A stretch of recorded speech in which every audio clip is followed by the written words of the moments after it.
பின்பு அவர் ஓய்வு நாளில் பயிர் வழியே போனார்.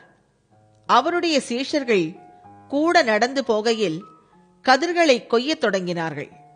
பரிசேயர் அவரை நோக்கி, இதோ ஓய்வு நாளில் செய்யத்தகாததை இவர்கள் ஏன் செய்கிறார்கள் என்றார்கள். அதற்கு அவர், தாவீதுக்கு உண்டான ஆபத்தில் தானும் தன்னோடு இருந்தவர்களும் பசியாதிருந்த போது, வசனம் 26, அவன் அபியத்தார் என்னும் பிரதான ஆசாரியன் காலத்தில் செய்ததை நீங்கள் ஒரு காலம் வாசிக்கவில்லையா? அவன் தேவனுடைய வீட்டில் பிரவேசித்து ஆசாரியர் தவிர வேறொருவரும் புசிக்கத்தகாத தெய்வ சமூகத்து அப்பங்களை தானும் புசித்து தன்னோடு இருந்தவர்களுக்கும் கொடுத்தானே என்றார்.